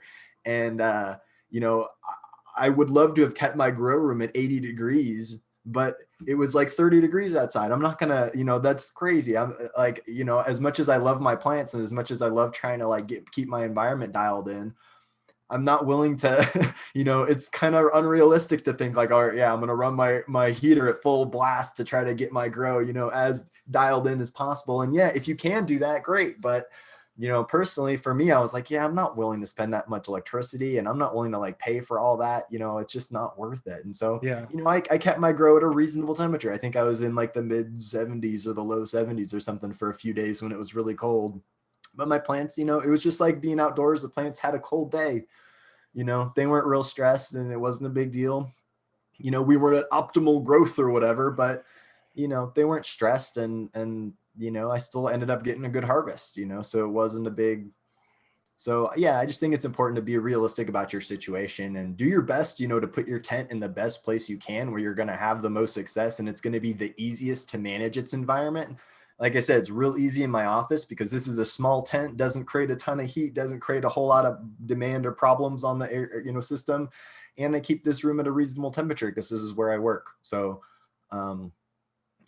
just keep in mind where you put your tent is super important. Well, let's see, we are at an hour and a half into the show. On CannaBuzz, we can stream as long as 2 hours. So that means we have 30 minutes left. If people, if you both are down to hang around a little longer. Yeah, I'll hang out. But so I know that obviously we've covered a lot of topics that some might consider kind of basic, but these are some of the bare bones things that you need to make sure, the fundamentals really, that you need to make sure that you have figured out to really grow some great weed. But I know there's a lot of people that are watching that are probably like, oh, you guys didn't cover this tip. This is my tip to growing great weed. So if you're out there, leave a comment right now if you're watching the stream, and if you let me know that you're here, I will, and I see a couple comments, I will share the Zoom info in the comments. I just want to know that there's people out there that would be interested in that before I post the Zoom details. And then we'll just have people come on and we'll go rapid fire through your tips because we only got 30 minutes, folks. We don't have time for novels. So let me know if you're out there. Meanwhile, while we wait for that to happen, maybe you, JR, can you hit us with a hot tip for growing fireweed that you want to make sure that you leave the people with today? I think number one is genetics. Number two is your light source. Number three is your environment and your nutrition plan. If you can focus on getting those dialed into the right parameters, you're going to be successful, especially if you select good genetics. And we kind of briefly touched on autoflowers and photo periods. And I want to say, in my experience, the only company that I've seen put out an autoflower that I myself would smoke is Mephisto Genetics. If you can, a lot of their stuff's really solid. And so if you are looking for an autoflower, that's the route you feel like you have to take, then I would recommend going with Mephisto. Right on. Yeah, Mephisto. Yeah, I would definitely suggest them as well. And I think folks might have heard a little audio over yours right when you said that. So Mephisto Genetics, I would highly recommend as well. They're one of the higher quality folks out there. I know there's Trichome Clown on CannaBuzz. He makes some autoflowers that I'm sure he'll jump in and comment about. So you might be interested in theirs. Who was the guy that Seeds Here Now recently has been talking about? There's a couple new autoflower companies out there that have been coming up, but I definitely suggest Mephisto if you can get them. It's hard to find sometimes, but if you can, highly suggest them. Yeah, I would just say if you are going to buy autos, definitely do your research. Just in general, I think autoflower seeds are less reliable.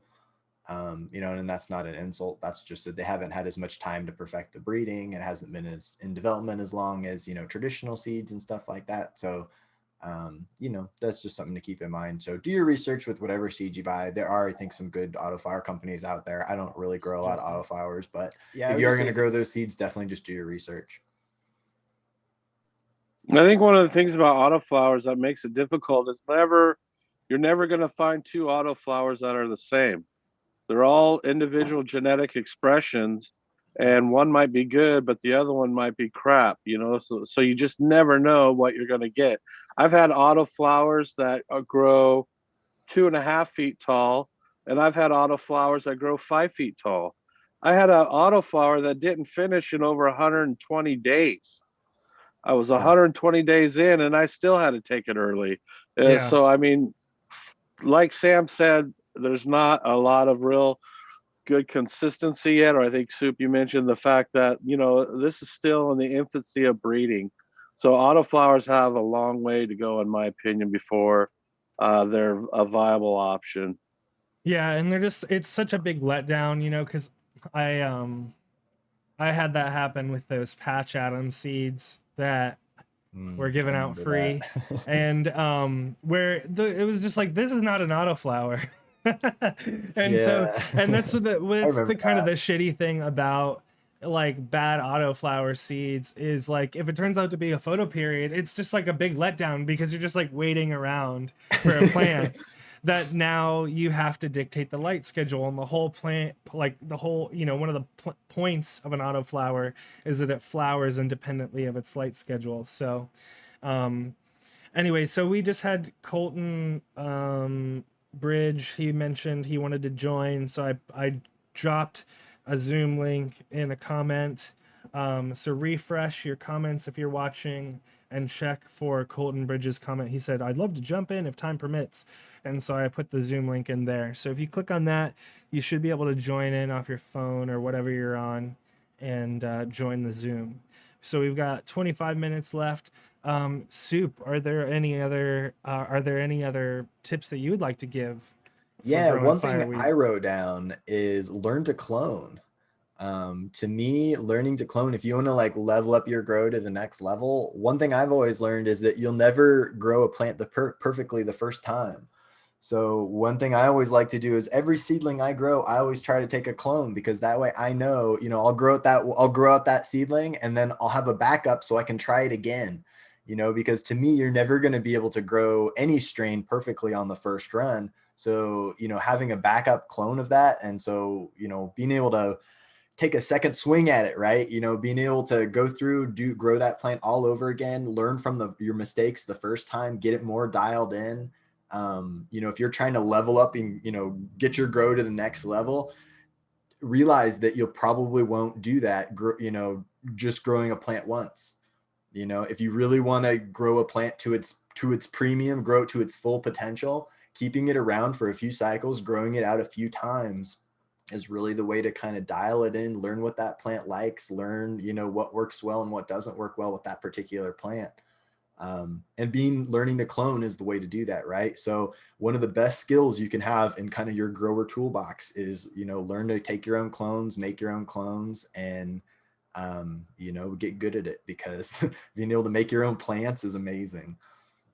And I feel like a bit of this, you know, I think one of the challenging bits to this is, I think there's just it takes time. And part of this time that it takes is figuring out what is the grow style that best suits you and your lifestyle and your interest level and your commitment or your time schedule or whatever it is. Like, there are people out there, we have super passionate people in the community, like Turpington, who has, like, you know, fully built out hydro systems and they grow really great weed. And then there's others that, you know, have grow beds that they just set up and, you know, you just water and they grow great weed. Like, and those different grow styles really kind of dictate. I'm gonna mute just a second, Colton. Um, uh, those different grow styles kind of dictate um, how much schedule you're like, how much you're in the grow, basically. You know what I mean? If you're going in there and measuring things out and all these different things, they're going to really dictate your time schedule. So just figure that out, because that can really, because what I've learned myself is like figuring out that balance that really fits for me and kind of just letting the grow is how I can grow great weed. Because when I'm in there messing with a lot of stuff and like trying to get a little bit too creative and like add a little bit thing this time, like that's when I fuck it up.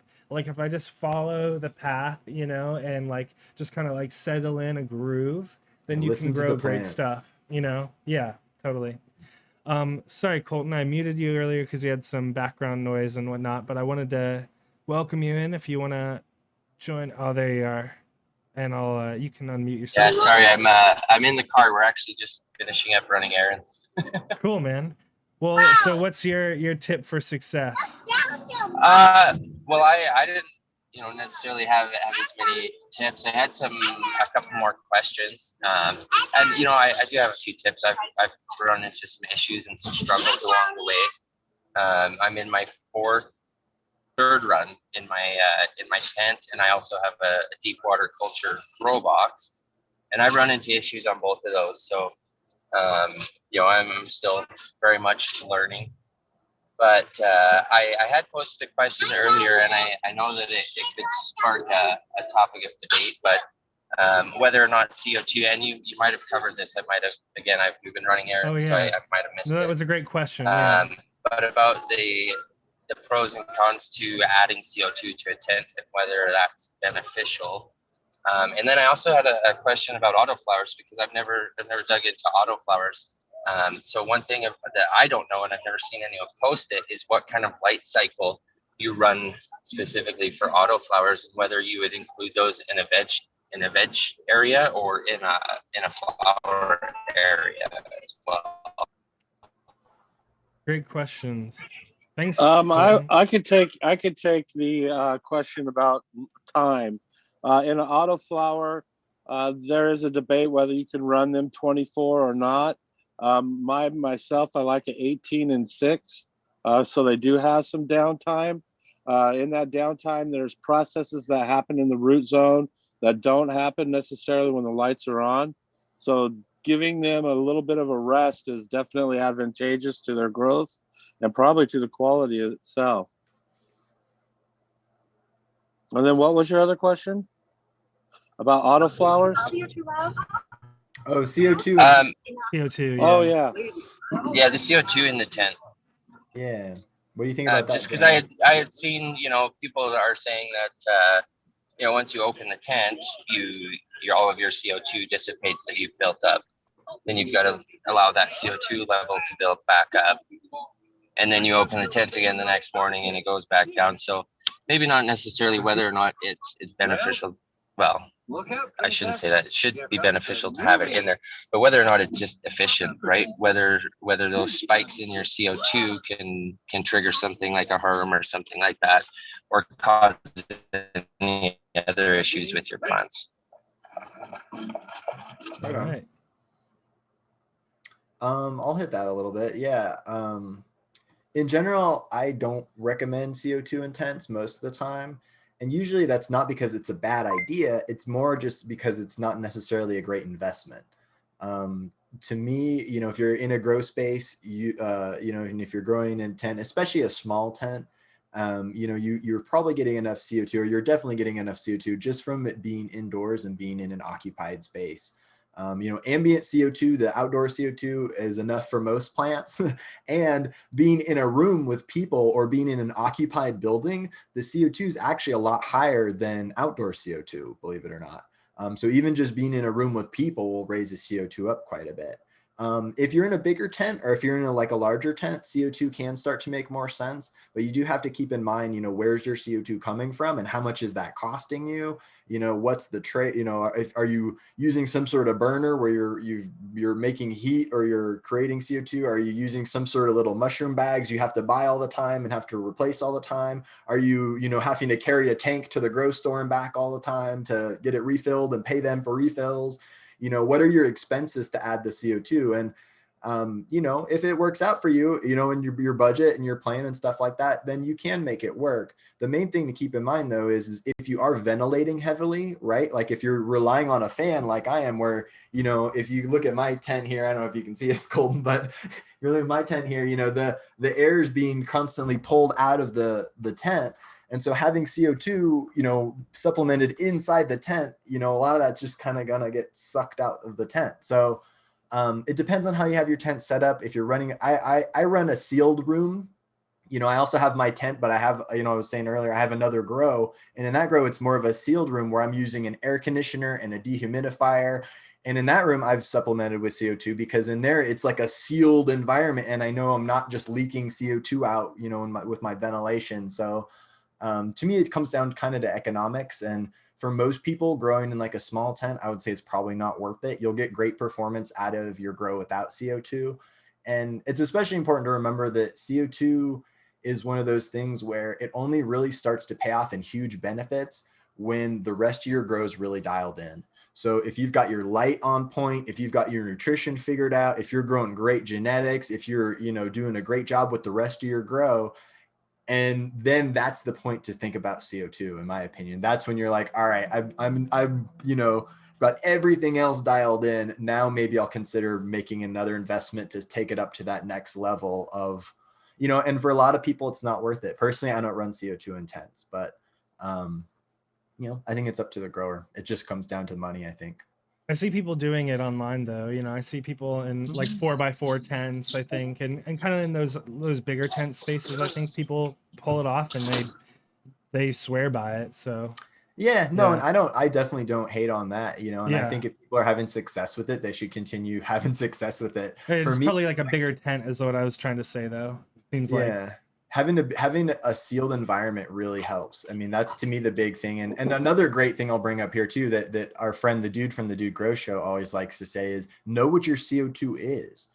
So before you start playing with additional CO2, one of the first things you should invest in before you invest in like a supplemental CO2 system is some sort of meter or some sort of monitor that will tell you what your CO2 is at.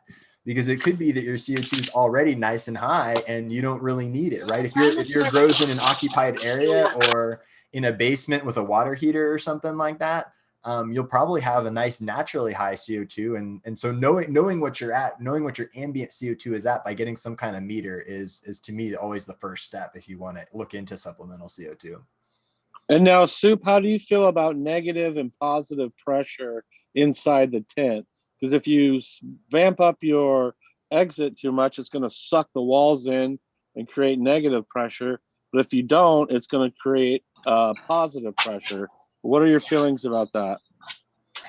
I think it depends on your setup, what makes sense, and depending on how much ventilation you're relying on. If you are at a point where I usually set up my tents and all my setups with negative pressure. I don't usually run any kind of intake fan. I usually have passive intakes and I have an active exhaust going all the time. So I don't have any kind of intake fan on this tent. I just have one fan inside the tent that blows air out that tube. So, and that's my ventilation system. But it does get to a point where if you're running a really large tent, if your tent's really hot, like if you're in a hot environment and you're having to really amp up your ventilation to a really high degree, there does come a point where adding an intake fan is beneficial, because at a certain point it does start to suck your sides of your tent in a lot. It does start to just become not feasible to run that much ventilation. So yeah, at a certain point, I recommend adding an intake fan. But for most people and like most kind of average size tents, I don't think you really need one most of the time. And another cool tip with that actually is if you are using the AC Infinity fans, you can plug 2 fans into them, which is kind of a cool thing you can do. So you can have an intake and an outtake fan running and they'll run that the same program. So that's like kind of a neat thing you can do with them if you are in a situation where you have a really big tent or you're needing tons of ventilation. Having 2 fans running in tandem is a great way to do it. Great. So we are on our last few minutes or so that we can be live here. So the other thing I wanted to touch on CO2 is one of my new favorite YouTube channels is the Build a Soil YouTube channel. And they've got like a mega tent that they have in their warehouse. It's like a 16, or it's like an 8x8 or 10 by, no, it's a 10x10. That's what it is. 10 by 10. Yeah, it's a 10x10 and they separated it out into quadrants. It's a mega tent for me because in California, I'm like, wow, how can you afford that much space? No, anyways, yeah, so they have a 10x10 and they've been doing some really cool stuff. And one of the things that they just showed in a recent video just the other day was, buying those pre-cultured mushroom like logs. And what Those they are were doing is cool. they were growing the mushrooms underneath the plants. So they had, it looked like a 3x3 or 4x4 grow bed, and they had 4 plants in it, and underneath one of the plants they had one of those mushroom log things that they're going to grow the mushrooms and eat the mushrooms later. And they were saying that it does help a bit. And so I would think if you especially had it like right next to your plant like that, maybe it could benefit from the CO2 that the mushrooms are creating. Where, like Soup was saying, if you just have one of those mushroom CO2 bags, especially like one time I had one, but like Soup is saying, I had it hanging right next to my scrubber, like carbon scrubber that's exchanging this. I was like, what the hell is I doing? So anyways, just like it's important to keep that in mind if you're just exchanging all this air, that the CO2 is generating.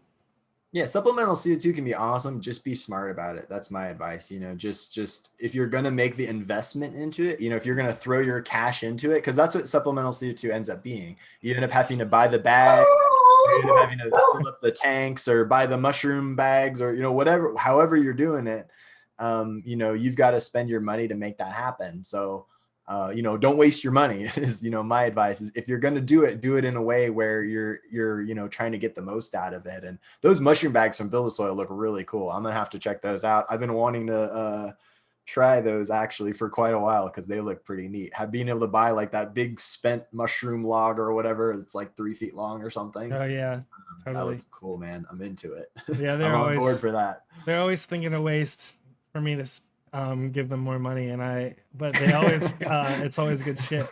I also wanted to, so since we only have a few more minutes, I'll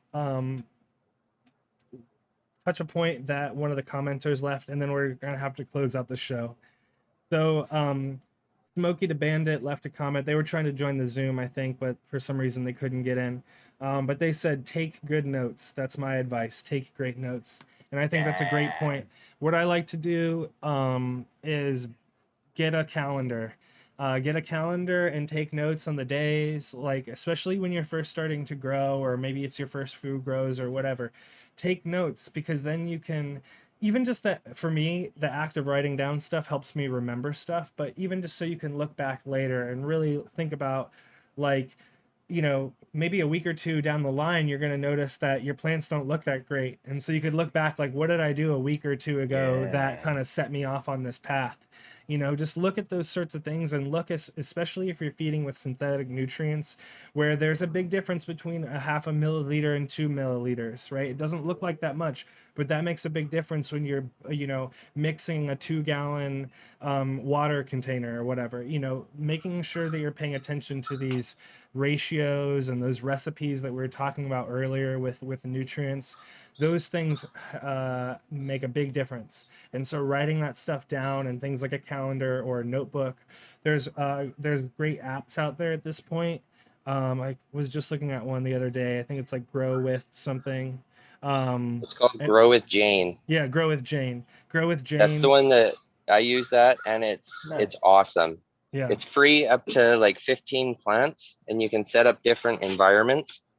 And then for your feedings and stuff, you can put in your different recipes, your mixes, all that kind of stuff. Nice. It's got areas where you can do, like, you'll say, on this day I did a trim. Then it gives you options whether you did a defoliation. You can set up different trainings, all kinds of stuff. So it's super useful and helpful and easy. Nice. To use. Yeah, I definitely recommend it. For my first 3 years of growing, I took meticulous, almost daily notes. So then when I ran into issues, I could look back at what I had done before and determine whether I need to do something different to deal with whatever particular issue I might be running up against. Yeah, for sure. One of my favorite tools is just my camera. I'm always taking pictures of my plants and always taking pictures of like what's going on in my garden. And, I'll be honest, I don't really share a lot of my pictures. I keep a lot of my pictures just to myself, but I'm using those as a record, right? I'm using those. I can look back and see the date and the time and see, when did I do that? When did I use that? Sometimes I'll take a picture where I'll hold up whatever I'm using. And I'll just like take a quick picture of me being like, okay, today was the day I did this, and then I know I have like a photographic record where I can flip back through my photos and see, what did I do that day? And then I can flip forward and see what effect it had. So using my camera has always been a really effective tool for me personally. Yeah, I do the same thing, because I'm you know, I don't quite have the memory yet for like what things look like on a certain day in flower. So especially when you're growing outdoors, it's really, really challenging for me because it's like I have no fucking idea what day it is in flower when you're growing outdoors. So it's like Yeah, really yeah. hard. So that's why sometimes I post on CannaBuzz. I'm like, "What day do you think this is?" And I'm usually like off by like a week.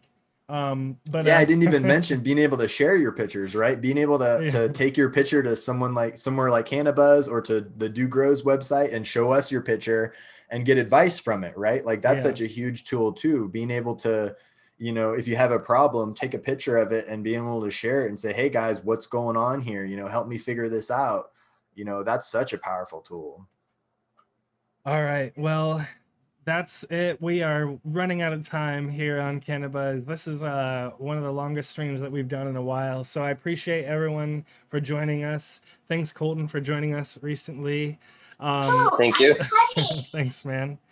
Um, we're thanks so much to Soup over at growerslove.com. Check out his many great resources on there.